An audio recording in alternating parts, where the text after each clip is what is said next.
Hello, good morning. Di bali, ngayong araw gagawa tayo ng 12 volts electric fan. Di bali, ito yung mga parts na kailangan natin at ito yung in-order ko sa Shopee. And ito yung mga kailangan natin. Di bali, itong motor na to ay 12 volts. Bukod sa 12 volts ito ay brushless motor na rin, and then bearing na rin ang ginagamit dito, kaya less maintenance free. And then may mga included na rin to na mga controller and gearbox para sa kanya rotating. Okay, kaya hanap pa tayo ng ibang parts.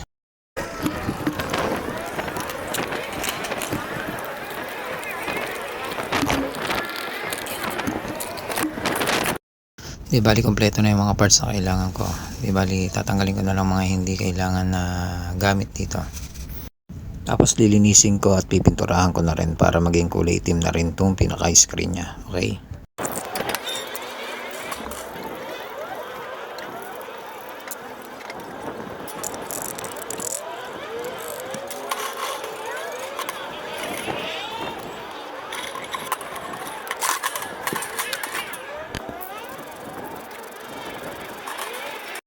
Di bali, natapos ko na siyang linisin at pinturahan. Di bali, mamaya ay meron tayong modify na parts para dito sa electric pan na to. Dahil yung kanyang lumang parts ay hindi akma sa bago nating motor na gagamitin dito sa electric pan na to. Kaya mamaya ipakikita ko. Di bali, ngayon ito yung una natin ilalagay, yung speed controller. Di bali, kailangan natin sukatan to para maiakma ang magandang position niya. Di bali, kasi dalawa ang magiging butas ito para maging akma siya sa ating electric pan. Okay.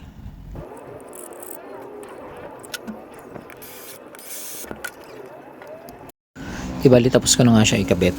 Di bali, ito yung pinaka magiging itsura niya kapag naiakma na natin yung speed controller. Di bali, kailangan doon sa may pinakataas ang yung kanyang knob control, and then dito sa may pinaka ilalim kailangan makita nyo yung pinaka access niya sa output ng pinaka motor controller papunta ng motor, dahil kailangan accessible siya, dahil para kung sakaling tatanggalin at ilalagay may ilalagay nyo lang ng mabilis. Tapos dito naman sa ating pinaka 12 volts DC input kailangan nyo lang gumamit ng ganitong connector para maikabit nyo ng mas mabilis. Yan, ibalik ganyan lang. And then dito naman sa pinaka neck holder nya kailangan ko ditong gumamit ng washer para maging akma siya. Ito kasi medyo mataas yung pinaka neck, kailangan na nating lagyan ng washer para hindi siya bumaba, dahil yung pinaka tornilyo nito yun ang pinaka lock nyan. Okay.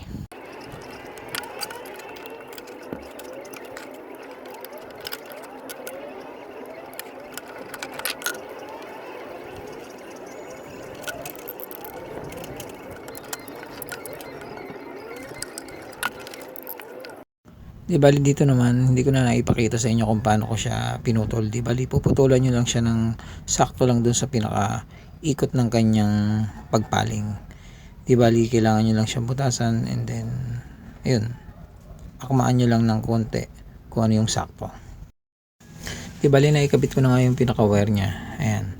Di bali, ito yung kanyang pinaka output ng kanyang motor controller, and then papunta dun sa ating pinaka motor. Ayan, yung wire na yan. Tapos yung knob control kinabit ko na rin, and then itong housing na to, ito yung imo-modify natin na hindi aakma dun sa lumang motor sa bagong motor. Di bali, yung butas hindi sakto. Ayan, makikita ninyo, kailangan natin itong tabasan. Di bali, yung pagtabas nito gagamit lang tayo ng lagari dito, kung hindi grinder, para yung pinakabutas ng kanyang knob ng pagpaling sakto.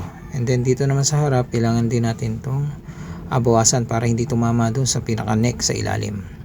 And then yung pinaka tornilyo nito kaparehas lang din naman ng tornilyo na ginagamit natin doon sa dating electric pan. Okay.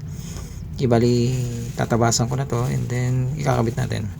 Tapos pakikita ko sa inyo pagkatapos kung ano yung magiging itsura ng pagkabit natin dito. Okay. Di bali, susukatan ko lang. Di bali, natabasan ko na yung pinaka nasa harapan niya.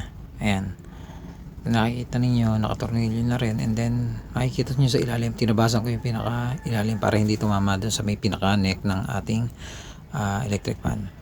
Tapos kailangan mo muna nating ikabit to para masukatan, dahil hindi siya masusukatan kung hindi nakakabit. Yan, bawasan natin dito, bawasan ko muna.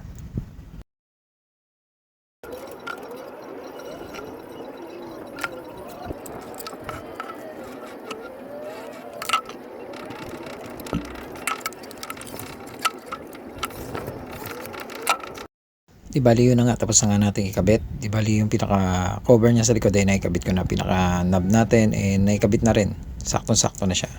Kaya i-assemble na uli natin para mabuo na ito. Di bali ngayon, try na natin. Pasukan na natin siya ng 12 volt supply. Tapos paikutin na natin yung pinaka knob. Di bali yung knob natin yung pinaka control niyan may control natin yung pinaka speed kung gaano kalakas ang gusto natin. Yan. Di bali kung makikita ninyo, ayan, pumapaling-paling siya dahil kung hindi natin to na modify hindi magiging akma at hindi rin siya magandang tingnan dahil wala rin siyang cover sa likod. Kaya kagaya nyan, may cover siya sa likod para makikita ninyo. Ayan, laksan natin. Ayan yung pinaka lakas niya. Pwede pa rin yan itodo ng sobra dahil 12 volts nga matipid sa kuryente. Dahil solar nga ang ginagamit natin mas makakatipid sa kuryente. Kaya hanggang dito na lang itong video to. Kaya maraming salamat. Kaya kung hindi ka pa isa sa mga subscriber, subscribe ka na, and then makiklik mo na rin ang notification bell para updated ka sa mga bago kong video. Kaya maraming salamat. God bless.